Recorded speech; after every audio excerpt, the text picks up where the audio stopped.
হই রই রই নেতারা সব গেল কই, হই হই রই রই চোরেরা সব। আলেমরা দেশ চালাক, কোরআন দিয়ে দেশ চলুক, এটাই তো আমরা চাই। কথা বলেন ঠিক না ঠিক? আমার দেশের যিনি প্রধানমন্ত্রী তিনি বলেছিলেন মদিনার সনদে দেশ চলবে, বলেছিলেন না? মদিনার সনদে দেশ চলবে।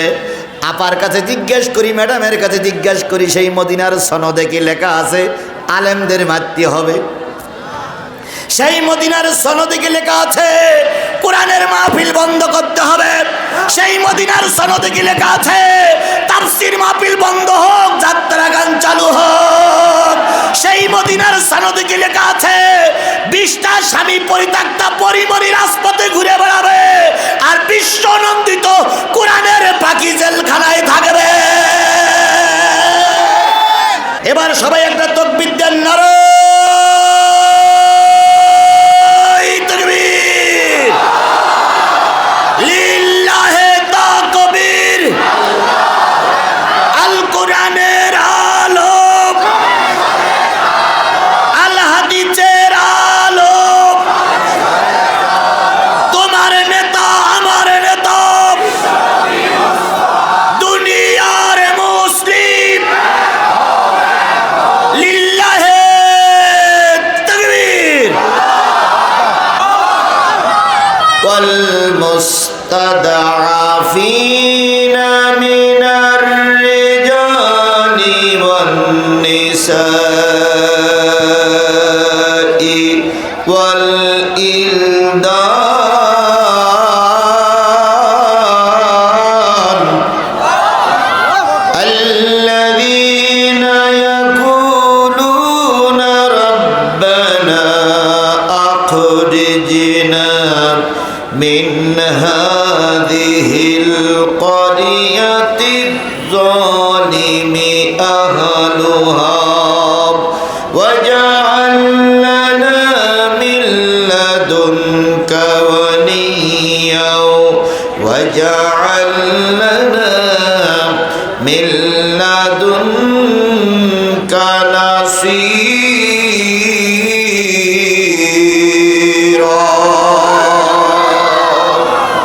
সাদাকাল্লাহুল মাওলানাল আযীম। ইন্নাল্লাহা ওয়া মালাইকাতাহু ইউসাল্লুনা আলান নবী ইয়া আইয়ুহাল্লাযীনা আমানু সাল্লু আলাইহি ওয়া সাল্লিমু তাসলিমা। আল্লাহুম্মা সাল্লি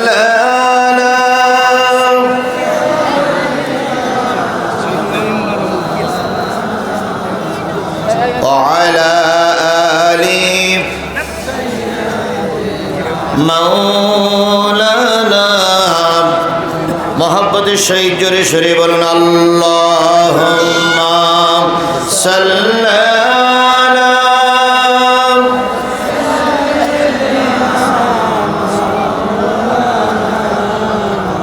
وعلى آل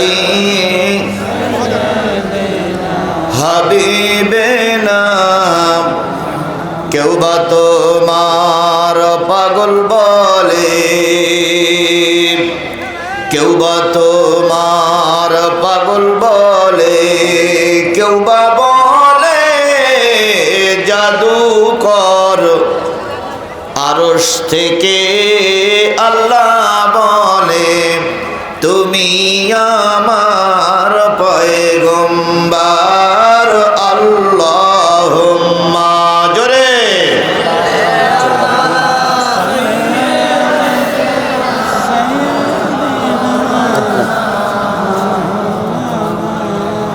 ওয়ালা আলি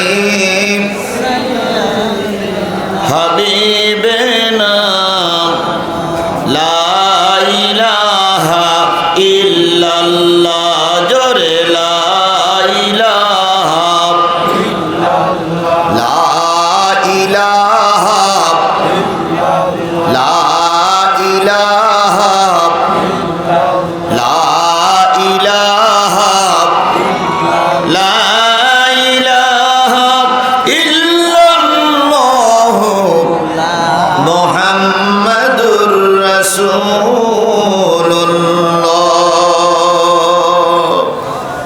সকলে জবান খুলে একসাথে এক বাক্যে বলছি সাল্লাল্লাহু আলাইহি ওয়াসাল্লাম। গর্বিত মায়ের গর্বিত সন্তান শ্রদ্ধেয় ওলামায়ে হযরত, বগুড়া জেলার এক অংশ থেকে আগত দিনদার পরেজগার মুত্তাকি মুসলমান ভাই ও বন্ধুগণ, পর্দায় অবস্থানরত শ্রদ্ধাশীলা মা ও বোনেরা, সকলকে নিয়ে আবারও সালাম বিনিময় করছি। আশা করছি সালামের জবাবটা সকলের কাছ থেকে জোরে সোরে পাবো। আসসালামু আলাইকুম ওয়া রাহমাতুল্লাহি ওয়া বারাকাতুহু। শুকরিয়া আদায় করছি সেই মালিকের, যে মালিক এশার নামাজের পরপরই আপনাকে আমাকে কোরআনের এই মাহফিলে কবুল করেছেন। এই সময়টা মানুষ কেউ চার দোকানে থাকে, কেউ গল্পগুজব করে, কেউ খাবার কাজে ব্যস্ত থাকে। সেই সময় আসছি আমরা কিসের মাহফিলে? জোরে বলুন তো, কিসের মাহফিলে? কোরআনের চাইতে ভালো জিনিস, দামি জিনিস আর পৃথিবীতে কিছু আছে? আরো জোরে বলতে হবে, আছে। সেই দামি জিনিস তাদের কাছেই ভালো লাগে যারা আল্লাহর কাছে দামি। এই পৃথিবীতে যাদের ঈমান আছে তাদের কাছে এই কোরআন ভালো লাগে, আর যাদের ঈমানের ঘাটতি আছে তাদের কাছে এই কোরআন ভালো লাগে না। কথা বলেন ঠিক না বেঠিক? সকলের কাছে কোরআন গ্রহণযোগ্য নয়। ওস্তাদের কাছে ছাত্র জিজ্ঞেস করেছিলেন, হুজুর শায়েখ সবচেয়ে দামি জিনিস কোন জিনিস? ওস্তাদ বললেন, পৃথিবীর সবচেয়ে দামি জিনিস হলো আল্লাহর কোরআন।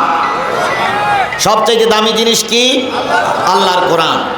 ছাত্র মনে করলো ওস্তাদের কথা বিফলে যায় না, ওস্তাদের কথা সঠিক। তো এই কথাটা ধারণ করেই সে লেখাপড়া করছে। হঠাৎ করে একদিন আসার পথে জুতার ফিতে কেটে গেছে, জুতার ফিতে ছিঁড়ে গেছে। এখন জুতা সারাই করে যারা, তাদেরকে আমরা কি বলি? মুসির কাছে যেয়ে বলতেছে, ভাই মাদ্রাসায় যাওয়ার পথে ফিতা ছিঁড়ে গেছে, জুতা ছিঁড়ে গেছে, একটু সারাই করে দেন তো। এখন মুসি আধা ঘন্টা সময় ধরে সারাই করে দিচ্ছে। সারাই করে দেওয়ার পরে মুসি বলতেছে, দাও বাবা টাকা দাও।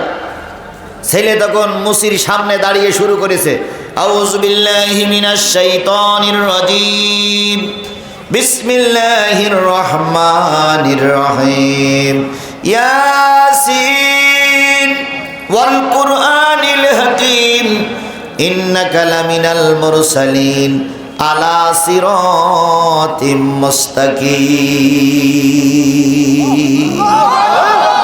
ইন্নামা আমরুহু ইযা আরাদা শাইআন আইয়াকুলা লাহু কুন ফায়াকুন।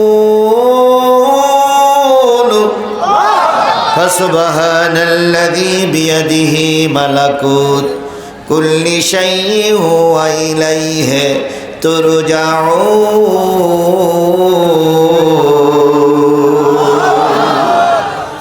মুসি বলতেছে, এতক্ষণ কি বললে আমিও বুঝলাম না, আমার গোষ্ঠীও বোঝে না, তুমি দয়া করে 5টা টাকা দাও আমার। ছাত্র বলতেছে, রে মুসি ভাই, যে জিনিস আল্লাহ পাক আসমানে লৌহ মাহফুজের থেকে পাহাড়ের পরে নামাতে চেয়েছিল, পাহাড় ভার সহ্য করতে পারি নাই। বিশ্বের সবচাইতে দামি জিনিস তোমারে শোনালাম, তারপরেও কি তুমি টাকা চাও? মুসি কয়, অত শত বুঝি না বাবা, টাকা ফেল। মুসির কাছে কি কোরআনের দাম আছে? জোরে বলেন, মুসির কাছে কি কোরআনের দাম আছে? আমাদের সমাজে কিছু মুসিমার লোক আছে, এদের কাছে আল্লাহর কোরআনের দাম নাই। আমার সমাজে কিছু মুসির বংশ আছে, এদের কাছে আলেম ওলামাদের দাম নাই। আমাদের সমাজে কিছু মুসির জাত আছে, এদের কাছে হাফেজদের কোনো দাম নাই।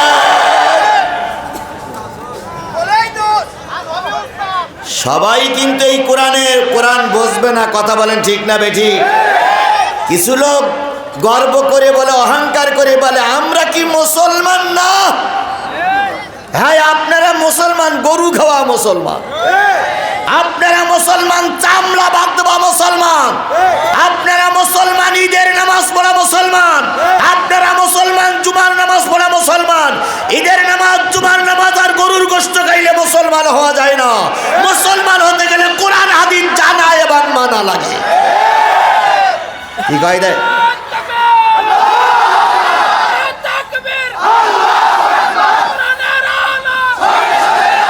কি কায়দায় বলে আমরা কোরআন হাদিস জানি না? কোরআন হাদিস আমরাও পড়ি। লাকুম দিনুকুম ওয়ালিয়া দিন, বুখারীর হাদিস। এদের কাছে কোরআন গ্রহণযোগ্য নয়। কথা বলেন ঠিক না বেঠিক? ছাত্র কোনো কায়দায় 5টা টাকা মুসির কাছে দিয়ে ক্লাসে যেয়ে বলতেছে, হুজুর যে কথা বলেছিলেন, ভালো আছেন, যে কথা বলেছিলেন সে কথা তো কাজে লাগলো না। কয় কেন? কয় আপনি বলেছিলেন সবচেয়ে দামি হলো আল্লাহর কোরআন, কিন্তু আজকে মাত্র 5 টাকার বিনিময়ে সূরা ইয়াসিন খতম করেছি, তারপরেও টাকা চাই। তাহলে আপনার কথা কিন্তু সঠিক নয়। হুজুর তখন বলতেছে, বাজান রে আমার কথা সঠিক নয়, আল্লাহর কথা তো সঠিক। কয় কি করে বুঝবো? দামি যদি হলো তাহলে মুসি টাকা চাইল কেন? এবার ওস্তাদ বলতেছে, শোন তোরে বুঝাতে গেলে আরো কিছুদিন সময় লাগবে। কয় বুঝান আর নাই বুঝান, বুঝিছি কোরআনের চাইতে 5 টাকার দাম বেশি। ওস্তাদ যে কথাটা বললো ছাত্রর মতের সঙ্গে কি হচ্ছে না, মিল হচ্ছে না। পরের দিন ওস্তাদ চিন্তা করলো, ছাত্র যদি এখনই ভেঙে যায় আগামী দিন ছাত্র কোরআন মুখস্থ করতে পারবে না। এবার ওস্তাদ একটা সোনার মার্বেল একটা গুটি জোগাড় করলেন, সোনার একটা মেডেল জোগাড় করলেন। জোগাড় করে বললেন, বাজান রে এই সোনার দামি মেডেলটা নিয়ে বাজারে ঘুরবা, শুধু যাচাই বাছাই করবা, কিন্তু কারোর কাছে বিক্রি করবা না। এখন ওই সোনার ওই 100 গ্রামের ওজনের সোনাটা নিয়ে প্রথম তরকারির দোকানদারের কাছে গেছে, যে বলতেছে, ভাই আমার এই 100 গ্রাম জিনিসটা কিনবেন? তরকারি দোকানদারই বলতেছে, সবজি দোকানদার বলতেছে, ওরা আমি 100 গ্রাম আমি ফ্রি দেই। কি 100 গ্রাম ফ্রি দেয় না? সবজি যখন কেনেন তখন 100 গ্রাম এমনি তো ফ্রি দেয়। কই ও আমার কোনো কাজে লাগবে না, যাও সরো। এবার গেছে চাউলের দোকানদারের কাছে, চাউলের দোকানদার বলতেছে 100 গ্রাম আমি কিনতে পারি, খুব বেশি হলে 2 টাকা দিতে পারি। ওখান থেকে এবার কামারের কাছে গেছে, যারা লোহা খন্তা কুরুল তৈরি করে, ওর কাছে যাওয়ার পরে ও বলতেছে, একটু সোনার একটুকুর উপর আমার কোনো দাম নেই, তুমি নিয়ে যাও। সমস্ত দোকান ঘোরার পর এবার গেছে স্বর্ণকারের কাছে। কি এবার জায়গায় গেছে না? স্বর্ণকারের কাছে দিয়ে বলতেছে, ভাই 100 গ্রাম জিনিস কি কিনবেন? স্বর্ণকার একটু যাচাই বাছাই করে ওর বুকের ভিতরে জড়াই ধরে গালে চুমা দিয়ে বলতেছে, বাজান রে কোন জায়গার থেকে এত দামি জিনিস ম্যানেজ করেছো? কত টাকা নিবা বলো, যত টাকা চাও টাকার বিনিময়ে এই খাঁটি সোনাটুকু আমারে দিয়ে যাও।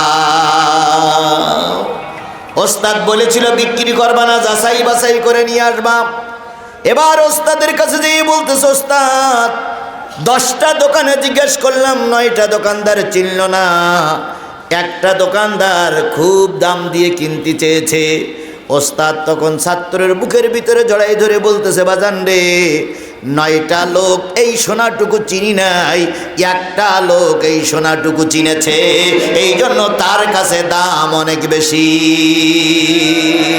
সব মুসলমানদের কাছে কোরআন নামক সোনা প্রিয় হয় না, 9 জনের কাছে অপ্রিয় হয়, 1 জনের কাছে প্রিয় হয়। যাদের কাছে কোরআন প্রিয় তারাই এই মাহফিলে এসেছে, আর যাদের কাছে কোরআন ওই মুসির মতন তারা কিন্তু বাইরে ঘুরে ঘুরে বেড়াচ্ছে। এখন আপনারা কোরআনকে মুসির মতন ভালোবাসবেন না স্বর্ণকারের মতন ভালোবাসবেন? কারা কারা স্বর্ণকারের মতন ভালোবাসতে চান? 2 হাত উঁচু করে মালিকের দেখান। জোরে তাকবীর হবে, নারায়ে তাকবীর, আরো জোরে নারায়ে তাকবীর। নামান। যদি আপনারা স্বর্ণকারের মতন আল্লাহর কোরআনকে ভালোবেসে থাকেন, কোরআনের খাতিরে কোরআনের মাহফিলে একটু কি বসা যাবে? যারা দাঁড়াই আছেন, বসার জায়গা কি আছে? আপনাদের এক তিল পরিমাণ দোষ না, দোষ হলো কর্তৃপক্ষর। কর্তৃপক্ষ মনে করেছিল এই প্যান্ডেলের উপরে কোনো লোক আসবে না, তাই না ভাই? এখন দেখা যাচ্ছে প্যান্ডেল ছাড়াও চারিপাশে লোক বেশি হয়ে গেছে, তাহলে এ লোক আমরা বসাবো কোথায়? ও আচ্ছা, বিশাল মাঠ, বসেন ভাই, বিশাল মাঠ, লোক যা হয়েছে, যদি বসার জায়গা না পান, দাঁড়ানোর জায়গায় দাঁড়াবেন, তবুও জায়গা ছাড়বেন না ইনশাআল্লাহ। তাহলে কোরআন শোনার সেইটা আমাদের কাছে দাবি। কথা বলেন ঠিক না বেঠিক? আরও জোরে বলেন ঠিক না বেঠিক? এবার আসুন আর একটু সামনে যাই। এই সমাজে, এই দেশে, এই বাজারে, আচ্ছা আপনার দায়িত্ব না আমার দায়িত্ব, কোনো কথা হবে না। এই দেশে বাজারে যারা যায়, বলুন তো সবচেয়ে বাজারে দামি মাছ কোনটি? ইলিশ মাছের কেজি, 1 কেজি ওজনের ইলিশ যদি হয়, দাম কত? 1200 থেকে 1400 1 কেজি ইলিশের দাম। ইলিশ মাছ সবচেয়ে সুস্বাদু এবং দামি, কিন্তু অনেক সময় ইলিশ মাছ বাড়ি আনা যায় না, 2-1 জনের জ্বালায়। ইলিশ মাছ কিন্তু দামি, কিন্তু 2-1 জন বিরোধিতা করে, বাড়ি ইলিশ তুলিসি না। 9 জন সদস্য, 8 জন বলে ইলিশ খাবো, আর বাড়ির যিনি কর্তা তিনি বলে কি তুলিস না, ইলিশ বাড়ি নেসিস না। কারণ ইলিশ দেখলি আমার। আমরাও সমাজে অনেক মানুষ বসবাস করি, এই সমাজের 2-1 জন কর্তা আছে, 8 জন ইলিশ মাছ পছন্দ করে, 1 জন কর্তা পছন্দ করে না, এই জন্য ইলিশ আমার বাজারে চলে না। সবচেয়ে দামি কিতাব হলো আল্লাহর কোরআন। সমাজের 8 জন লোক পছন্দ করে, 1 জন লোক পছন্দ করে না, এই কারণে আল্লাহর কোরআন আমার সমাজে আলোচনা করা যায় না। ঘটনাক্রমে কোন ক্রমে ইলিশ মাছ বাড়ি আনা হয়েছে। মুরব্বী বলতেছে কি মাছের গন্ধ পাওয়া যাচ্ছে? কই ইলিশ মাছের গন্ধ পাওয়া যাচ্ছে। মুরব্বী চুলকাতি আছে। বুড়ি কয় চুলকাও কেন, এখনো তো রান্না হয়নি, খাওয়া হয়নি। কই দেখেই চুলকাচ্ছে। আজকে আমার সমাজে এরকম কিছু নেতা আছে, কিছু মুরব্বী আছে, হুজুর দেখলেই চুলকায়, হুজুরের নাম শুনলেই চুলকানি শুরু হয়, হুজুরের আলোচনা হোক আর না হোক চুলকাইতেই থাকে। এখন 2-1 জন যদি গা চুলকাও, ইলিশ মাছের দাম যেমন কমবে না, 2-1 জন যদি বিরোধিতা করো, আল্লাহর কোরআনের সম্মান কমে যাবে না। তাহলে সবচেয়ে দামি জিনিসের নাম কি? এই কোরআন দামি, আর যারা শোনে তারাও দামি। তাহলে আল্লাহ পাক আপনাকে আমাকে দামি বানাইয়েছেন কোরআনের খাতিরে। যে মালিক আপনাকে দামি বানায়ে আজকের এই জুমার দিবাগত রাত্রিতে এই মাঠে আমাকে কবুল করলেন, আপনাকে কবুল করলেন, সেই মালিকের শুকরিয়া আসতে না জোরে সবাই মিলে বলুন তো আলহামদুলিল্লাহ। আরো জোরে বলুন আলহামদুলিল্লাহ। সর্বকালের সর্বশ্রেষ্ঠ মহামানব, যার আদর্শে আদর্শিত হয়ে আমি উম্মত বলে দাবি করছি, সেই নবীর নামে প্রাণ ঢালা দুরুদ আর সালাম সকলে জবান খুলে বলছি সাল্লাল্লাহু আলাইহি ওয়াসাল্লাম। বন্ধুগণ, নবীর চাইতে ভালো মানুষ, দয়ার মানুষ, মায়ার মানুষ পৃথিবীতে আর কেউ ছিল না, এখনো নাই। কিয়ামত পর্যন্ত নবীর চাইতে দয়ার মানুষ চেষ্টা করলে খুঁজে পাওয়া যাবে না। আল্লাহর নবী সারাটা জীবন উম্মতের জন্যই কেঁদেছেন। এখনো নবী কবরে শুয়ে শুয়ে কাদের জন্য কাঁদতেছেন? উম্মতের জন্য কিয়ামতের দিন আমার নবীর আগে কেউ রোজে মহাশরের ময়দানে উঠবে না। নবীকে যখন জিবরাইল যেয়ে বলবে, দোস্ত আল্লাহ যখন বলবে নবী কিয়ামত শুরু হয়েছে, ময়দানে চলো, আমার নবী মাথা উঁচু করে দেখবে আল্লাহর আরশ ছাড়া আর পৃথিবীতে কিচ্ছু নাই। নবী তখন আবার কবরে শুয়ে পড়বে, আর বলবে, আল্লাহ আমার গুনাহগার উম্মতদেরকে জাহান্নামে দিয়ে তুমি আমাকে শেষে উঠেছো, আমি রোজে মহাশরের ময়দানে উঠব না।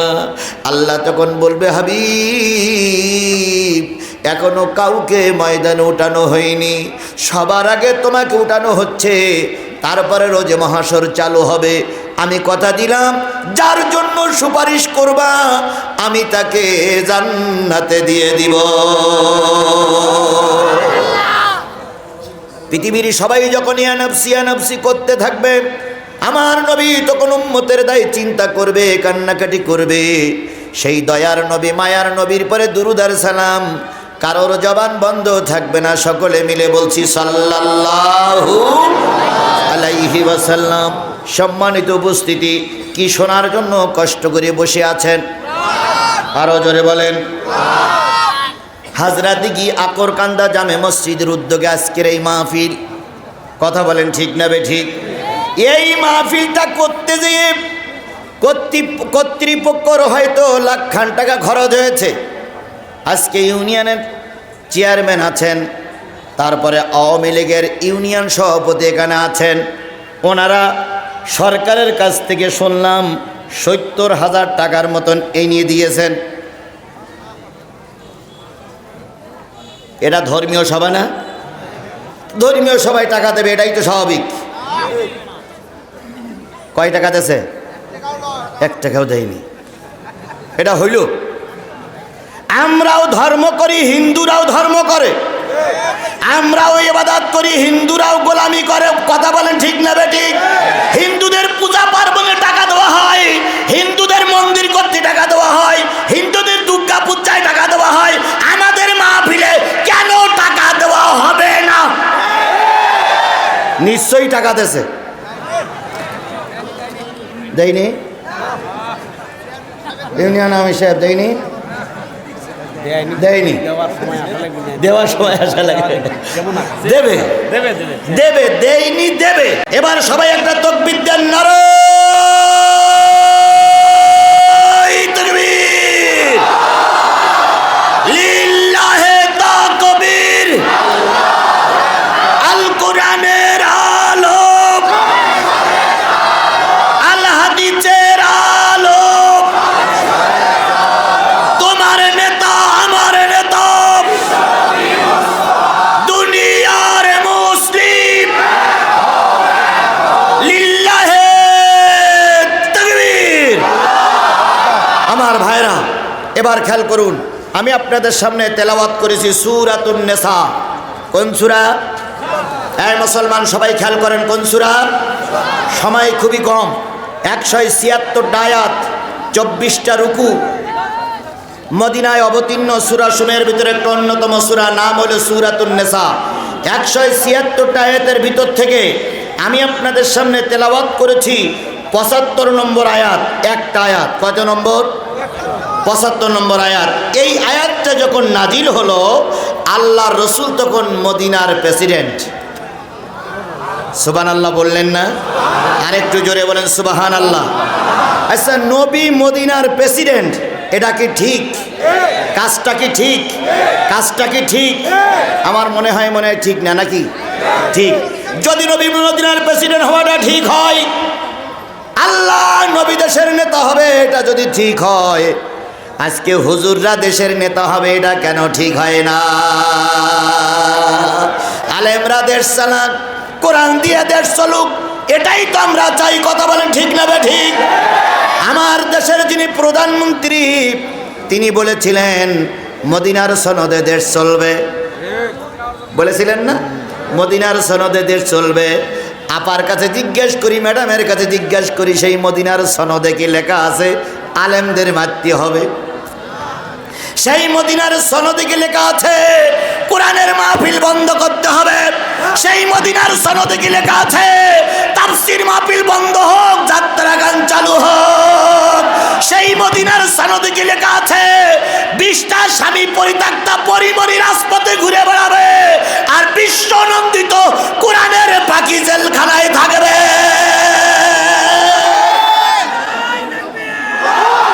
এরা কোন মদিনার সনদ আমরা দেখতে পাই? সুতরাং আল্লাহর নবী যদি দেশের রাজনীতি করে থাকে, তথাকথিত মদিনার প্রেসিডেন্ট হয়ে থাকে, আলেমরাও আজ হোক কাল হোক দেশের নেতা হবে। এখন আপনারা বলতেছেন হই হই রই রই, হুজুর সাহেব গেল কই, হই হই রই রই মৌলবীরা গেল কই, হই হই রই রই উমুক উমুক গেল কই। হয়তো আগামীকাল সূর্য ওঠার আগে জনগণ মিছিল করবে, হই হই রই রই নেতারা সব গেল কই, হই হই রই রই চোরেরা সব। হতে পারে না, হতে পারে না। হোক, এটা আমরা চাই না, কিন্তু হতেও তো পারে। ইনশাল্লাহ ইনশাল্লাহ ইনশাল্লাহ। এই আয়াত যখন নাজিল হলো, রসুল তখন মদিনার কি আরো জোরে মক্কা থেকে হিজরত করে মদিনায় ছোট্ট একটা ইসলামী রাষ্ট্র হয়েছে। ওই ইসলামী রাষ্ট্রের প্রধান আমার নবী। আবু বকর হলো স্বরাষ্ট্রমন্ত্রী, হযরত ওমর হলেন পররাষ্ট্রমন্ত্রী। ভাবে করে মন্ত্রণালয় ভাগ হয়ে গেছে। আবু বকর সিদ্দিক সহ সব লোকদের দিয়ে মন্ত্রণালয় ভাগ হয়ে গেছে। আল্লাহর নবী সাল্লাল্লাহু আলাইহি সাল্লাম মদিনায় কেবল হাঁটি হাঁটি পা পা করে চলতেছে। যখন তিনি মক্কা থেকে হিজরত করে মদিনায় চলে গেছিলেন, তখন মক্কায় কিছু মুসলমান ছিল। আবু জেহেল বাহিনী এই মক্কার মুসলমানদের গ্রেপ্তার করে আবু জেহেলের জেলখানায় ভরে রেখেছে। এই আবু জেহেলের জেলখানায় তখন যারা ভর্তি ছিল, তারা ছিল সংখ্যায় 40-এর উপরে, 40-এর উপরে। তার ভিতরে থেকে বিশ্ববরণ্য একজন মুফাসসির, যার মুফাসসির গোটা পৃথিবীতে চলেছে, হযরত আবু বকর ওমরের চাইতে যার তাফসীরগুলো ভালো ছিলেন, তিনি ছিলেন হযরতে ইবনে আব্বাস রাদিয়াল্লাহু তাআলা আনহু। ইবনে আব্বাসের স্ত্রী অর্থাৎ ইবনে আব্বাসের মা। এই গ্রামের কিছু মুরব্বী, কিছু ছোট মানুষ, কিছু মুরব্বী মানুষ, কিছু মহিলা, ছোট বড় সবাই মিলে ওই আবু জেহেলের জেলখানায় বন্দি। ওদেরকে খেতে দেওয়া হয় না, ওদেরকে পানি দেওয়া হয় না, ওদেরকে কারোর সঙ্গে দেখা করতে দেওয়া হয় না। এক জায়গায় করে ওদের রেখে দিয়েছে। ওদের খাবার নাই, ওদের পানি নাই, ওদের কিচ্ছু নাই। আজকে আমার বাংলাদেশের জেলখানায় যারা গেছেন, দেখেছেন যতই অত্যাচার হোক, তবু তো অন্তত জেলখানার ভিতরে পানি আছে না? জেলখানার ভিতরে খাদ্য আছে। সরকারি খাদ্য খাইলে ভকম খাওয়া লাগে, ভকম বলে তো সবজি। সরকারি খাওয়া খাইলে সবজি খাওয়া লাগে, আর খাওয়া লাগে ডাল, যে ডালির গন্ধর শেষ নাই। সকালবেলা সেই রুটি আর সেই গুড় আজও আছে। তাহলে রুটি আর গুড় আর সবজি, রাতের বেলায় কি বলে ডাউল দেয়, তবু তো জেলখানায় খাদ্য থাকে। কিন্তু মক্কায় যারা বন্দী ছিল, তাদের কোনো খাবার ছিল না। কয়জন? সবাই মিলে বলেন কয়জন? 40 জনের উপরে। তখন কিন্তু মোবাইল ছিল না, টাকা ছিল না, টেলিগ্রাম ছিল না, টেলিফোন ছিল না, হ্যালোর কোনো ব্যবস্থা ছিল না। তবে পৃথিবীর সবচেয়ে বড় হ্যালোর একটা ব্যবস্থা ছিল, সেটা হলো আধ্যাত্মিক জগতের মানুষেরা যখন আল্লাহ বলে ডাক দিত, আরশ থেকে আল্লাহ তাদের ডাকে সাড়া দিয়ে দিত। এরকম আধ্যাত্মিক জগতের লোক আজ সমাজে আছে না নাই? আরো জোরে বলেন আছে না নাই? ওদের চোখের পানি ঝরতেছে, আজ হোক কাল হোক, ওদের চোখের পানিগুলো আপনাদের জন্য গজব হয়ে নাজিল হবে। তাহলে তখন টেলিফোন নাই, মোবাইল নাই, ওই 40 জন কাঁদতেছে জেলখানায় বসে। কোন জায়গায় বসে? আর আল্লাহর নবী তখন মদিনার কি প্রেসিডেন্ট, তিনি দেশ চালাচ্ছেন। জিবরিল ওহী নিয়ে আসলেন, ও নবী, আপনার দলের 40 জন লোক কোথায় কাঁদতেছে? কার জেলখানায়? আবু জেহেলের তৈরি করা জেলখানায়, যেখানে তাদের পানি দেওয়া হচ্ছে না, রাতের বিছানায় তাদের শোয়ার জায়গা নাই, তাদের কোনো খাদ্যের ব্যবস্থা নাই, তাদের পায়খানাগুলো হচ্ছে ছাগলের পায়খানার মতো, 7 দিন 8 দিন তাদের পায়খানা হচ্ছে না, পেশাব হচ্ছে না। তাদের ভিতরে যে সন্তানগুলো আছে, ছোট্ট ছোট্ট বাচ্চাগুলো আছে, ওরা কান্দে, ওদের কান্না মাইলের পর মাইল দূরে চলে যায়। ও নবী, তোমার কি হলো? তাদের মুক্তির জন্য কেন তোমরা আন্দোলন করো না? তুমি মদিনার রাষ্ট্রপতি, তুমি মদিনার শাসন করতেছো, অথচ তোমার দলের লোকেরা কোথায় বসে কাঁদতেছে? আরো জোরে বলেন, কোথায় বসে কাঁদতেছে? কেন তাদের জন্য আন্দোলন করো না? এই আয়াতটা নাজিল হয়েছে কত বছর আগে? 1400 বছর আগে নাজিল হয়েছে। ওই আয়াতের প্রেক্ষাপট কি আজও চালু আছে? ওই আয়াতের প্রেক্ষাপট কি এখনো চালু আছে? আল্লাহ যারা বাংলাদেশের মুসলমানদের বলতেছো, বাংলার মুসলমানেরা, তোমরা না কোরআনওয়ালা, তোমরা না টুপিওয়ালা, তোমরা না তাহাজ্জুদ গুজারি, তোমরা না পাগড়িওয়ালা, তোমাদের রাষ্ট্রপতি মুসলমান, তোমাদের প্রধানমন্ত্রী মুসলমান, তোমাদের স্বরাষ্ট্রমন্ত্রী মুসলমান, তোমাদের শিক্ষামন্ত্রী মুসলমান, তোমাদের এই জেলখানায় অথবা বিশ্বের বিভিন্ন জেলখানায় মুসলমানরা কাঁদে। কি হলো তোমাদের? তাদের জন্য কেন তোমরা আন্দোলন করো না? ওই জেলখানায় যে 40 জন লোক কেঁদেছিল, ওদের কান্না শুনে আল্লাহ পাক আয়াত নাজিল করলেন। সূরা নিসার কত নম্বর আয়াত? 75 নম্বর আয়াত। এবার আয়াতে চলে যাচ্ছে, আল্লাহ বলতেছেন, وَمَا لَكُمْ لَا تُقَاتِلُونَ فِي سَبِيلِ اللَّهِ وَالْمُسْتَضْعَفِينَ مِنَ الرِّجَالِ।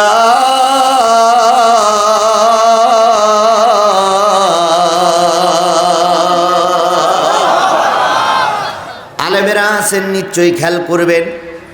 আজকে আমার সমাজে তো আলেমেরা আলেমদের ভুল ধরে না, এখন জালেমেরা আলেমদের ভুল ধরতেছে। আলেমদের ভুল ধরে সেই লোক যে লোক কুলু আল্লাহ সূরাটাও সহি করে পড়তে পারে না। বাংলাদেশের সবচেয়ে বড় মুফতি এখন মোসাম্মদ মুফতি মমতাজ খাতুন। যদি বলেন হুজুর কেন? ও বাবা, তিনি জাতীয় সংসদে দাঁড়িয়েই বলেছেন সিয়াসেতটা হাদিস সব তার পড়া শেষ। সিয়াসেতটা হাদিস মনে হয় সব আমার এখনো পড়ি শেষ করতে পারিনি, আর ওনার পড়িয়ে শেষ। তাহলে বাংলাদেশের সবচেয়ে বড় মুফতি হলো মমতাজ খাতুন। এদেরকে সামনে রেখে আপনারা হাততালি দিচ্ছেন, একদিন এনারা আপনাদের বিদায়ের কারণ হয়ে দাঁড়াবে। আবার আর একজন দেখলাম পরিমণি, উনি 20টা স্বামী ইতিমধ্যে ত্যাগ করেছেন, 20টা স্বামী ছেড়ে দিয়েছেন, এখন 21 নম্বর স্বামী খুঁজিতেছে। উনি একটা স্ট্যাটাস দিয়েছেন, আমার 20 নম্বর স্বামী আমি বাদ দিয়ে দিলাম, এখন 21 নম্বরে যদি কেউ চার্জ নিতে চাও যোগাযোগ করো মোবাইল নম্বরে। পেয়েও গেছে মনে হয়। আমি বলি, বগুড়ার সবচেয়ে 90 বছরের বুড়ো যদি কেউ থাকে, সে যেন উক্ত মোবাইলই যোগাযোগ করে, কারণ ওর মতন শয়তানের জন্য আর যুবক ছেলের দরকার না। 20টা স্বামী পরিত্যক্ত, 20টা স্বামীর সঙ্গে যৌন কাজ করলো, 5 স্বামী মিলে একটা সন্তান জন্ম দিয়েছে। এরা জেলখানায় যায় না, কাজী ইব্রাহিম জেলখানায় কেন জাতি জানতে চায়।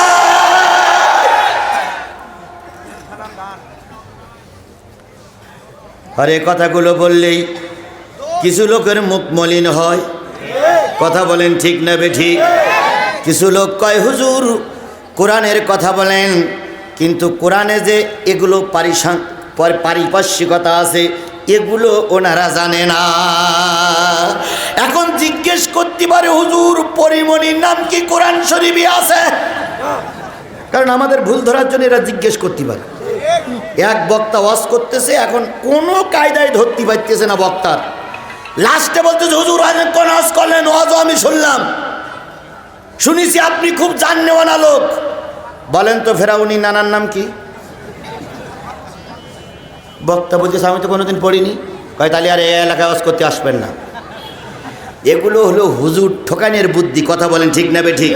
হয়তো পরিমণির নাম নাই, কিন্তু জেনাকারিনীর নাম অবশ্যই কোরআনে আছে। কথা বলেন ঠিক না বে ঠিক? ওয়ালিদ ইবনে মুগীরার নাম কোরআনে আছে। সুতরাং তাদের সিলসিলা অনুযায়ী যারাই চলবে ওরা সব ওয়ালিদ ইবনে মুগীরার গোষ্ঠী। আমার নাম তো কোরআনে নাই, আছে? আমার নাম কোরআনে আছে, কিন্তু আমি কোরআন মেনে চলি, এই জন্য আমি কোরআনওয়ালা। আপনার নামও কোরআনে নাই, কিন্তু আপনার নেতা আবু জেহেলের নাম কোরআনে আছে, আপনার নেতা আবু লাহাবের নাম কোরআনে আছে।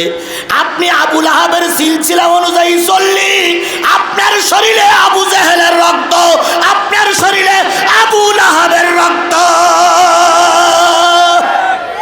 আমি নবীর সিলসিলা অনুযায়ী চলি, আমার নাম কোরআনে নাই, কিন্তু আমি নবীর উম্মত। কথা বলেন ঠিক না বে ঠিক?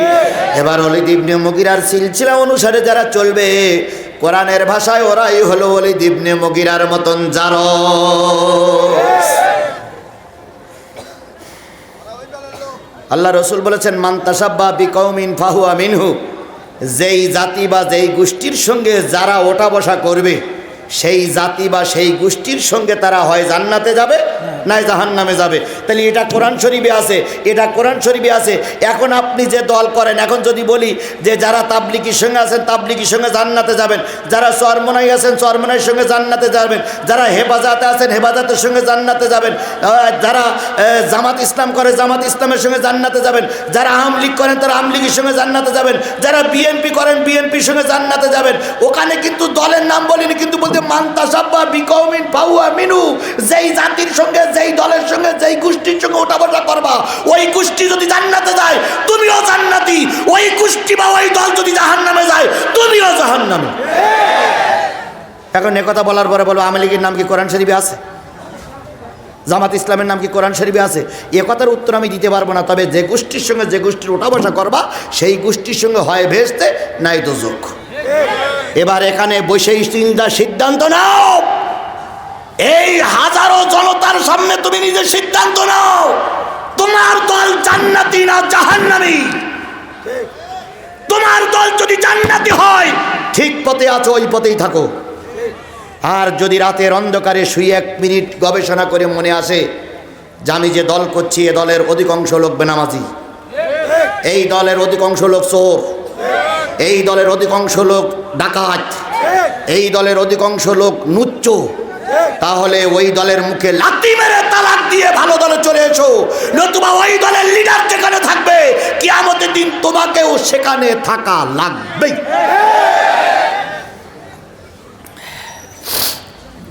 এবার বন্ধুগণ, রসুল মদিনার প্রেসিডেন্ট, কাবার জেলখানায় বন্দি আছে কয়জন?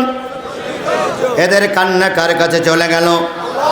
ওই কান্না চলে গেল যাদের সঙ্গে, যাদের কাছে, যাদের কান্না আল্লাহর কাছে চলে গেল তাদের সম্পর্কে আল্লাহ বলতেছেন, ও নবী ও তোমার সাহাবীরা কি হলো, তোমরা কেন সংগ্রাম করো না সেই সমস্ত অসহায় মুস্তাদাফিনা মিনার রিজাল, অসহায় পুরুষদের জন্য যারা কাঁদতেছে? কার জেলখানায় বসে? আবু জেহেলের জেলখানায় বসে। ওই গ্রুপের ভিতরে আছে একদল পুরুষ, ওয়ান নিসা, ওই 40 জনের ভিতরে আছে কিছু নারী। আল্লাহ বলতে 40 জনের ভিতরে আছে কিছু পুরুষ, 40 জনের ভিতরে আছে কিছু নারী। ওয়াল ইলদান, আর এই 40 জনের ভিতরে আছে ছোট্ট ছোট্ট কিছু নাবালক শিশু। ওই 40 জনের ভিতরে আছে বুড়া বুড়ি। আল্লাযীনা, তারা কি বলতেছে? যাহারা বলতেছে ইয়াকুলুনা রাব্বানা আখরিজনা মিন হাযিহিল ক্বরিয়াতিজ যালিমি আহলুহা। ওরা বলতেছে রব্বানা, হে আমার রব, হে আমার প্রতিপালক আল্লাহ, আমাদেরকে এই জালেম দেশ থেকে, এই জালেম সরকারের জেলখানা থেকে আমাদেরকে বের করে না।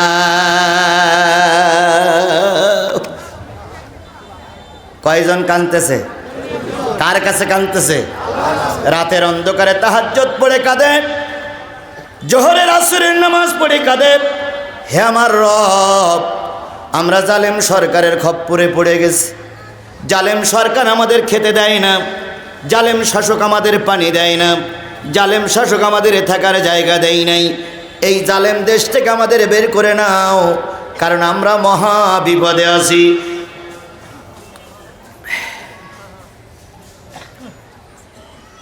ওয়াজআল লানা মিন লাদুনকা ওয়ালিয়্যা, যদি না দাও, যদি জেলখানার থেকে আমাদের বাইরে না করো, মক্কায় এমন একজন নেতা বানায়া দাও, যেই নেতার নেতৃত্বে আমরা আন্দোলন করে জালেম সরকারকে পিছনে রেখে আমরা যেন মাথা উঁচু করে দাঁড়াতে পারি। যদি আমাদের বের করে না নাও, আমাদের ভিতর থেকে একজন নেতা বানায়া দাও। তাহলে দোয়া করতেছে আমাদেরকে জেলখানার থেকে কি করো, বাইর করো। আর যদি বাইর না করো, তাহলে আমাদের ভিতর থেকে একটা নেতা বানিয়ে দাও। যদি তাও না হয়, ওয়াজআল লানা মিন লাদুনকা নাসীরা, এমন একটা সাহায্য তুমি করো যে সাহায্যর কথা আমরা জানতাম না। রাতের বেলায় হোক, দিনের বেলায় হোক, সাহায্য করো, যে সাহায্যর ভাষা দিয়ে, যে সাহায্যর পথ দিয়ে আমরা বেরিয়ে যেতে পারি, আর জালেমেরা যেন যেখানে আছে বিপদে পড়তে পারে। তাহলে দোয়া করেছিল কয়টা, কয়জন লোক? 40 জনের ভিতরে আছে পুরুষ, আছে নারী, আছে ছোট শিশু, আছে বুড়া বুড়ি। এই 40 জন লোক দোয়া করতেছে আল্লাহর কাছে কয়টা? একটা হলো জালেম দেশ থেকে আমাদের বের করে দাও, যদিবা না দাও তাহলে একটা নেতা বানাইয়া দাও, যেই নেতার নেতৃত্বে জালেমের বিরোধিতা করে আমরা যেন টিকে থাকতে পারি। তাও যদি না হয়, এমন সাহায্য করো জালেমেরা যেন পালিয়ে যায়। কয়টা দোয়া? আল্লাহ রাব্বুল আলামিনের কাছে 3টা দোয়া তাদের কবুল হয়ে গেছে। এখন কিভাবে কবুল হলো সেটা তো পরে আসতেছি। প্রথম কানলেন হলো পুরুষেরা। কারা? পুরুষ। যে পুরুষের ভিতরে ছিল হযরত আব্বাসের ছেলে ইবনে আব্বাস রাদিয়াল্লাহু তাআলা আনহু। তারা জেলখানায় বসে কেঁদেছিল। তিনি ছিলেন পৃথিবীর সর্বশ্রেষ্ঠ মুফাসসির, তার চাইতে ভালো মুফাসসির এই নবীর পরে আর কেউ আসতে পারি নাই। এত সুন্দর মুফাসসির ছিলেন তিনি। ছিলেন আবু জেহেলের জেলখানায়। এই আবু জেহেলের জেলখানায় সবচাইতে দামি মুফাসসির ওখানে বসে কেঁদেছিল। জালেমদের জেলখানায় অনেক মুফাসসির বসে বসে আল্লাহর কাছে কাঁদতেছে।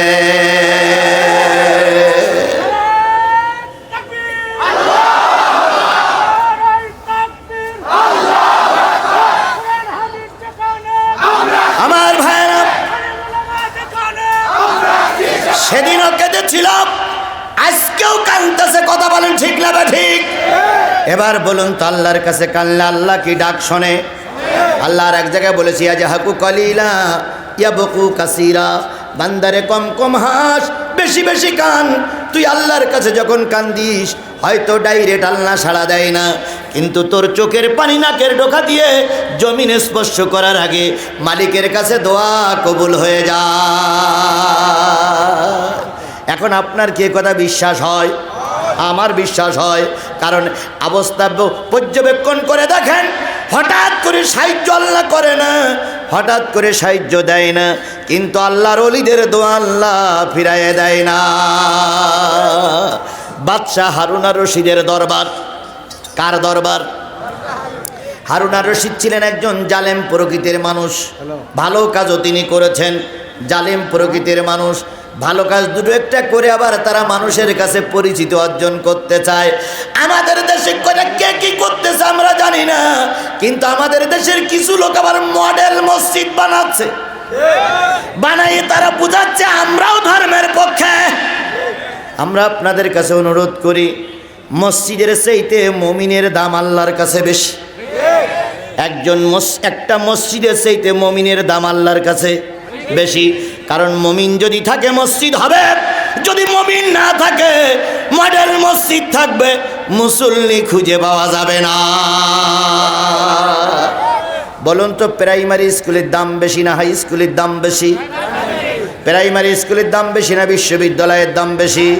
প্রাইমারি স্কুলের দাম বেশি না সর্বোচ্চ ডিগ্রিধারী বিশ্ববিদ্যালয়ের দাম বেশি? নিশ্চয়ই প্রাইমারি স্কুলের দাম বেশি। কারণ প্রাইমারির অ ক যদি ছাত্ররা না জানে, বিশ্ববিদ্যালয়গুলো এমনি বন্ধ হয়ে যাবে।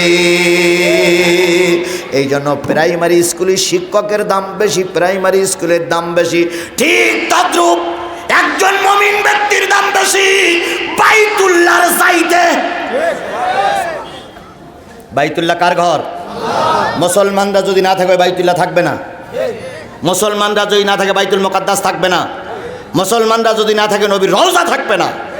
সুতরাং মুসলমানের দাম বেশি। আল্লাহ রাসূল বলেছেন, কেউ যদি বাইতুল্লাহ ভাঙে আবার গড়ে, আবার ভাঙে আবারও গড়ে, এভাবে করে 70 বার যদি বাইতুল্লাহ কেউ ভেঙে ফেলে আর 70 বারও যদি গড়ে দেয়, এর ভিতরে যতটা নেকি যতটা গুনাহ হবে তার চাইতে কোটি গুণ বেশি গুনাহ হবে একজন মুমিন ব্যক্তির দিলে আঘাত করলে। আমি রাতের অন্ধকারে নামাজ পড়ে ঘুমায়েছি, তুমি পুলিশ দিয়ে আমারে ধরাই দিলে আর বলে দিলে নাশকতা মামলার আসামি। কি হবে তোমার টুপি দিয়ে? কি হবে তোমার হাজিগিরি দিয়ে? কি হবে তোমার পাগড়ি দিয়ে? কি হবে 40 দিন চেল্লাই গিয়ে? কি হবে বিশ্ব ইস্তেমায় গিয়ে দোয়া করে? যেহেতু তুমি একটা মুমিন ব্যক্তিরে মিথ্যা মামলায় জেল খাটিয়েছ, কোনো ইবাদত কাজে লাগবে না। এরকম ফেরেশতা জিবরাইলের ছোট ভাই আছে না নাই? আরো জোরে বলেন আছে না নাই? মঞ্চে উঠে কয় সালাম আলাইকুম। যতই সালাম দাও, মুমিন ব্যক্তির মনে আঘাত করেছ, কোনো সালাম দিয়ে পরিত্রাণ পাওয়া যাবে না। আবার কিছু লোক বলে আমি কি হাজী সাহেব না? ওরে তোর চাইতে বড় হাজী সাহেব আবু জেহেল ছিল। আবু জেহেল জীবনে 40 বার হজ করেছে। কয়বার? যতবার হজ করেছে একবার কাপড় পরিনি, কাপড় খোলা হাজি। তখনকার নিয়ম ছিল বাইতুল্লাহর কাছে এসে কাপড় খুলে ভিতরে ঢুকতে হইতো। কাপড়টা বাইরে খুলে আলাদা একটা পোশাক না আলাদা একটা ঢং নিয়ে ভিতরে ঢুকতো। ওইভাবে করে 40 বার হজ করেছে। 40তম হাজি যাবে কোথায়? জাহান্নামে। কারণ সে ছিল আল্লাহর দুশমন, রসুলের দুশমন, আলেমের দুশমন, ইমানদারদের দুশমন হওয়ার কারণে আবু জেহেল যদি জাহান্নামে যায়, তুমি যত হাজি হও না কেন, যদি আলেম ওলামা কোরআন হাদিসের পক্ষে না থাকো, কোনো হাজিতে কাজে আসবেন না।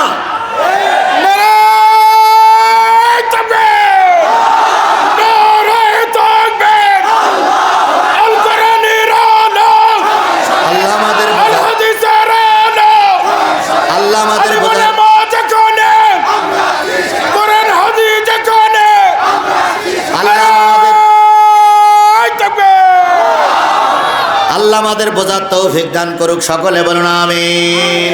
আরো জোরে বলেন আমিন। আমার বন্ধুরা ভালো করে শোনেন, ভালো করে বুঝুন। বিভিন্ন ধর্মের বিভিন্ন দলের লোক এখানে আছেন, আপনি একটু ভালো করে বুঝুন। মঞ্চে সবাই বসে আছেন, নিচে বসে আছেন। আমি যা দেখতেছি আমার হৃদয়ের চক্ষু দিয়ে, আমি বগুড়ার মানুষকে কম চিনি না। এখানে শতকরা 10% আলেম ওলামা আছে। 10%-এর বেশি আলেম ওলামা আছে। তারা কোরআন হাদিসের কথা শুনতেছে। ও আমার ভাইরা, এই আলেমরা কিন্তু একদিন না একদিন আপনার জানাজায় শরীক হবে। একদিন এই আলেমরাই আপনার জন্য দোয়া করবে। বাংলাদেশে অনেক ওসি সাহেবের শিক্ষিত আছে, অনেক এসপি সাহেব শিক্ষিত আছে, অনেক এসপি সাহেব ডিসি সাহেব আলেম আছে। কিন্তু আমার জীবনে কম এসপি সাহেব ডিসি সাহেব ওসি সাহেবকে দেখেছি জানাজার ইমামতি করতে। শতকরা 99% 99 জন মসজিদের ইমাম, এলাকার হুজুররাই ইমামতি করে আপনারে কবরে রেখে আসে। কথা বলেন ঠিক না বেঠিক? সেই আলেমদের মনে আপনি কষ্ট দিচ্ছেন, সেই হুজুরদের নামে মিথ্যা মামলা দিচ্ছেন, সেই হুজুরদেরকে বিনা কারণে জেল খাটাচ্ছেন। আল্লাহর কসম, যখন এই হুজুর আপনি কবরে যাবেন, জানাজা পড়ে দোয়া করে দেবে, আল্লাহ এই নুনগোলা ইউনিয়নের সবচেয়ে বড় শয়তানটা যাচ্ছে, ঠিক মতন টাইট দিও।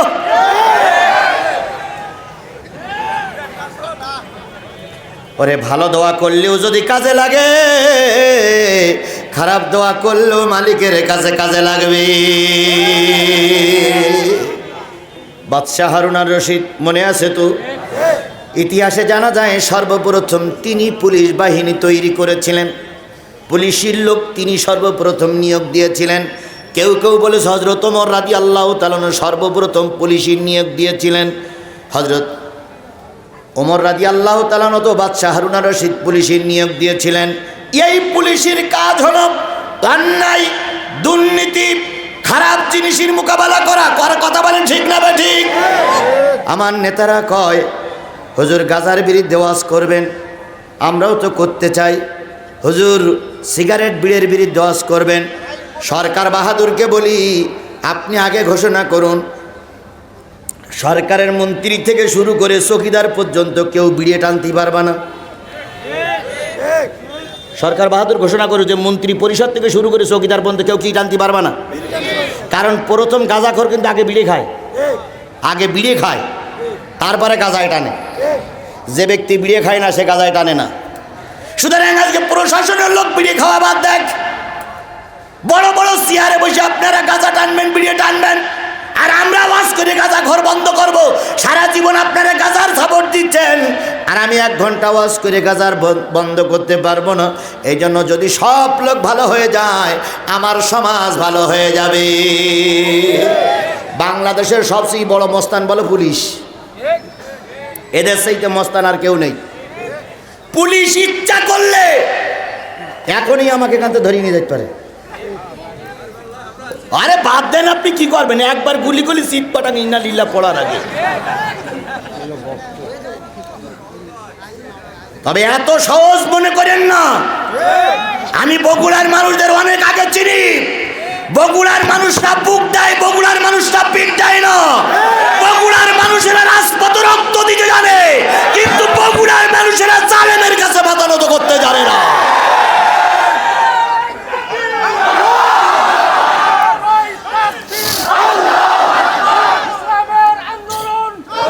আমার ভাইয়েরা, যে জিনিসটা বোঝাতে চাচ্ছিলাম, বাদশাহ হারুন আর রশিদ মনে আছে তো? উনি সর্বপ্রথম কি নিয়োগ দিলেন? পুলিশদেরকে গ্রামে পাঠাই দিলেন, যাও চোর ডাকাত খুনি সন্ত্রাসী ধরে নিয়ে এসো। একটা চোর ডাকাত খুনি যেন সন্ত্রাসী না থাকে। পুলিশ বাহিনীর হাতে যদি ক্ষমতা দেওয়া হতো, আর পুলিশ বাহিনী যদি সৎ এবং যোগ্য ব্যক্তি হতেন, আর পুলিশ বাহিনীরা যদি চাইতেন এই সমাজে চোর ডাকাত খুনি থাকবে না, আল্লাহর কসম আমার সমাজে চুরি ডাকাত খুনি থাকতো না। চুরি করে চোর জামিনে মুক্তি পায়, আর আলেমেরা বিনা জামিনে বছরের পরে বছর জেল খাটে। আমির হামজার 32 বার জামিন ধরা হয়েছে, 32 বারই রিজেক্ট করে দেওয়া হয়েছে। মামুনুল হক গত পরশুদিন কোর্টে উঠেছে। কোর্টে যখন উঠেছে, কলিজার মানিক সন্তানকে বুকের ভিতরে জড়াই ধরে কাঁদতেছে, বাজান এরা যে নির্যাতন অত্যাচার আমার পরে করতেছে, হয়তো বাবার মুখ আর দেখতে পাবি না রে বাপ, আমার জন্য ক্ষমা করে দিস, আমি তোদের কোনো হক আদায় করতে পারলাম না।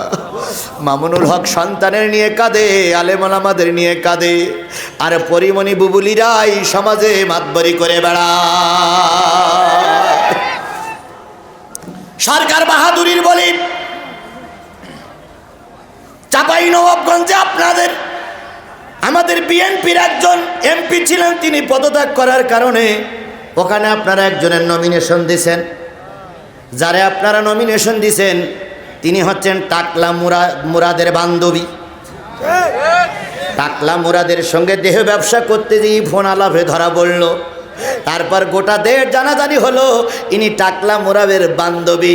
সরকার বাহাদুরকে বলি, যেই ব্যক্তি বিয়ের আগে টাকলা মুরাদের সঙ্গে রাত কাটালো, আপনাদের দলে কি ভালো লোক ছিল না? এমন বেবিচারিণী, এমন জেনাকারিণী নেতারে কেন এমপি বানালো রাখবে? তাহলে বোঝা গেল ভালো লোক আপনার দলে নাই নাই না।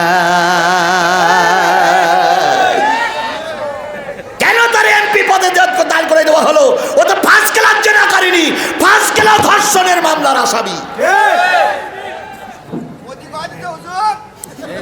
আমার ভাইরা, এই জন্য আমরা যদি সচেতন হই, চোর ডাকাত খুনিরা মাতবরি করতে পারবে না, কিন্তু আমাদের দেশে যে যত খুন করতে পারে সে তত মাতবার হয়ে যায়, যে যত জেনা করতে পারে সে তত নেতা হয়ে যায়। কথা বলেন ঠিক না বেঠিক? তারপর আপনাদের বগুড়ায় মনে হয় কোন চোর চুরি করেছিল, ওই যে টাকা চুরি করে ধরা পড়ল না কোন এক চোর, সিদ্দিক। সিদ্দিক চোর। এই সিদ্দিক চোর নাকি সামনে এমপি ইলেকশন করবে। এমপিদের গলায় দড়াই দিয়ে মরা উচিত। লোক আর খুঁজে পাও না। আবার সিদ্দিক আবার কোন মাহফিলে না কোন জায়গায় যেন প্রধান অতিথি হইছে। আমি ফুটবল খেলার প্রধান অতিথি হয়েছে। আমি চিন্তা করলাম অতিথি আর খুঁজে পাও না, ওর সেইতে কুকুরের প্রধান অতিথি বানানে ভালো ছিল। হিরো আলম তো কিছুটা, হিরো আলম, হ্যাঁ হিরো আলম আছে। এই সমস্ত লোকের নাম ধরতেও লজ্জা লাগে, কথা বলেন ঠিক না বেঠিক? আর আমার দেশের কিছু নেতা নেত্রীরা মন্ত্রীরা আছে মঞ্চে উঠে ফাউল কথা বলে। একজন মন্ত্রী আছে মঞ্চে উঠেই কয় খেলা হবে। আপনি বাংলাদেশের সর্ববৃহৎ একটা রাজনৈতিক দলের আপনি সেক্রেটারি জেনারেল, আপনার কথাগুলো সব রেকর্ড হয়, আপনার কথাগুলো মিডিয়ায় আসে। আপনি যখন এরকম হাস্যকর কথা বলেন তখন কুকুরও হাসে। মাননীয় মন্ত্রী, আপনার কাছে অনুরোধ করি, আপনি একটা বক্তৃতা দেওয়ার পরে ওর পিছনে লোক কমেন্ট করে। 1000 লোক কমেন্ট করলে 990 জন লোক আপনার নিয়ে সমালোচনা করে।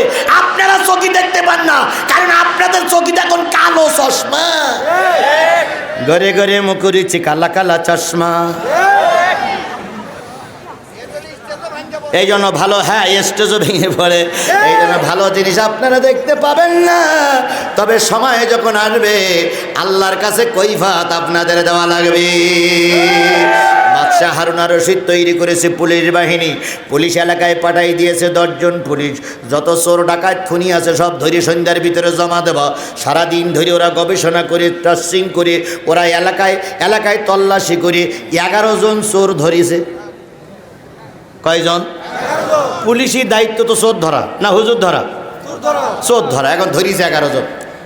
কোমরে দড়ি বেঁধে চোরেদের নিয়ে যাচ্ছে হারুন আর রশিদের দরবারে। 11 জন চোরের থেকে 6 নম্বর কিংবা 7 নম্বর চোর যে ছিল, ও ছিল দুর্ধর্ষ ক্লাসের, খুব ফেরেববাজ টাইপের। ও মাঝখান থেকে দড়ি খুলে একটু সন্ধ্যা হয়েছে পালাই চলে গেছে। চোর ধরিয়েছে কয়জন? 11 জন। খাতা কলমে 11 জন, পুলিশ হইল 10 জন।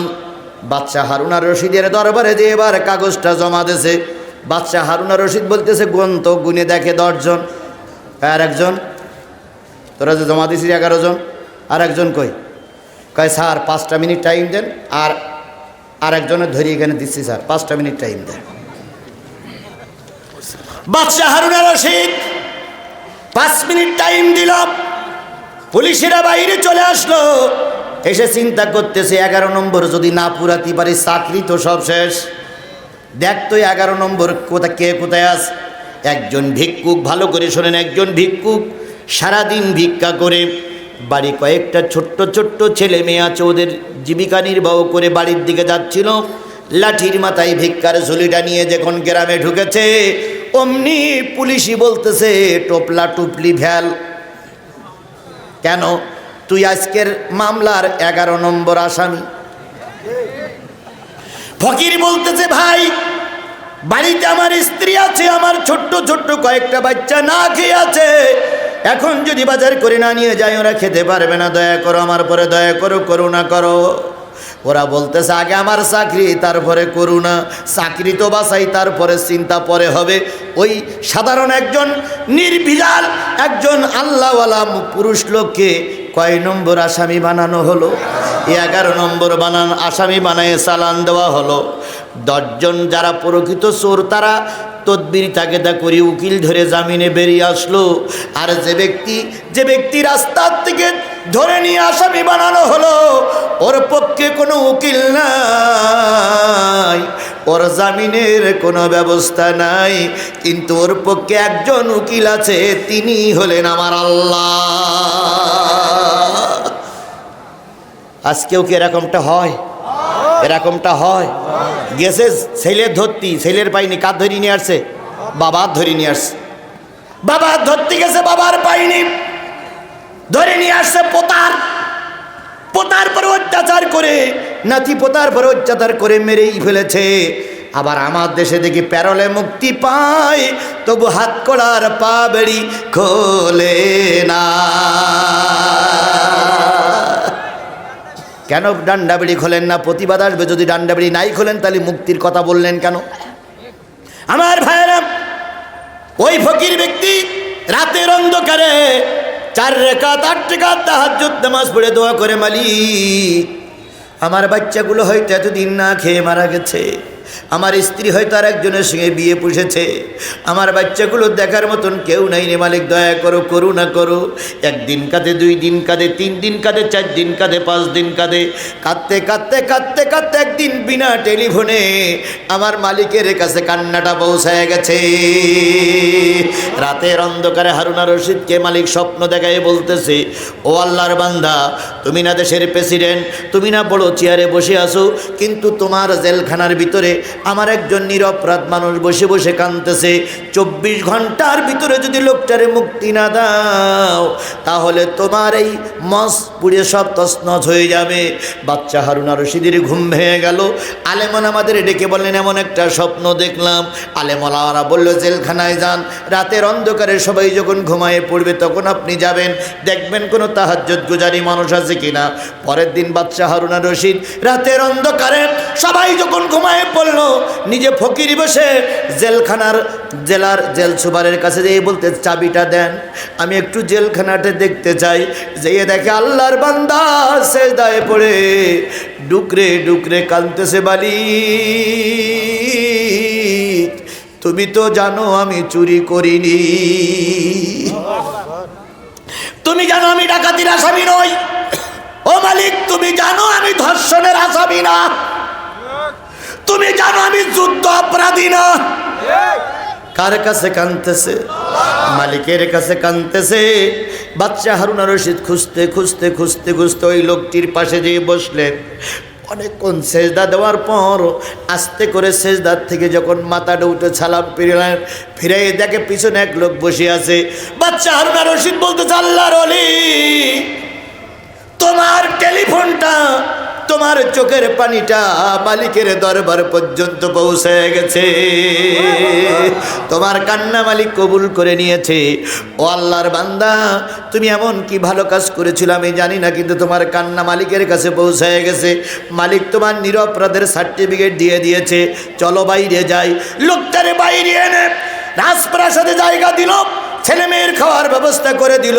ও বন্ধুরে, ও বন্ধুরে, ইরাকের ওই ফকিরের কান্না যদি মালিকের কাছে কবুল হয়, আর ইরাকের ওই ফকিরের কান্না যদি মালিকের কাছে কবুল হয়, মিশরের জেলখানায় বসে ইউসুফের কান্না যদি মালিকের দরবারে কবুল হয়, আমার জেলখানায় বসে যত আলেম কাঁদতেছে, প্রত্যেকটা আলেমের দোয়া আজ হোক কাল হোক মালিকের কাছে কবুল হবে। এমন একটা সময় আসবে পালানোর জায়গা পাবেন না। বগুড়ার মানুষ বিএনপি পন্থী, বগুড়ার অধিকাংশ মানুষ বিএনপি পন্থী। এখানে জামাত আওয়ামী লীগের লোক কম, আওয়ামী লীগের লোক কম, জামাতের লোকও আছে, একেবারে যে নাই তা না। আওয়ামী লীগের লোক এখন কিছু তৈরি হয়েছে।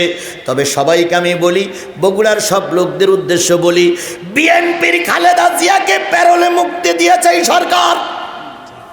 প্যারোলে মুক্তি দিয়ে যত না স্যালুট কুড়াইছে, যত না সাধুবাদ কুড়াইছে, যদি আল্লামা সাইদিরে প্যারোলে মুক্তি দেওয়া হয়, এর চাইতে লক্ষ গুণ কোটি গুণ বেশি স্যালুটার দোয়া আপনাদের জন্য জনগণের কাছে থাকবে। কারণ খালেদা জিয়া, শেখ হাসিনা, মরহুম এরশাদ সাহেব কিংবা তার সুটকি বুড়ি রওশন এরশাদ যদি সবাই এক জায়গায় হয়ে জনসভা করে, যত কুড়ি না লোক হবে, তার চাইতে আল্লামা সাইদি বেরিয়ে যদি একটা সমাবেশ করে, ওদের চাইতে 100 গুণ লোক বেশি হবে। এই জন্য আমি জানি আল্লামা সাইদির জনপ্রিয়তা বাংলাদেশের সবচাইতে বেশি। কথা বলেন ঠিক না ঠিক? সরকার বাহাদুরি, সরকার বাহাদুরির কাছে, সরকার বাহাদুরির কাছে আজকের বিশাল কাফেলা নিয়ে একটা অনুরোধ করে গেলাম, আলেম ওলামাদের মুক্তি দেন, কোরআন হাদিস বলার পরিবেশ তৈরি করে দেন, দিনের পক্ষে থাকুন, আল্লাহ বরকত দেবে। বেঁচে থাকলে আবারও দেখা হবে। আমার কথা বলার কথা ছিল কোন সময় থেকে? মাগরিব পর। কর্তৃপক্ষের অনুরোধে আমি এশা পর্যন্ত সময় বসেছিলাম, এশার পরের থেকে কথা বলেছি। এখন আমার ভাই কথা বলবেন 5 মিনিট, জাস্ট 9টায় দেওয়া হবে।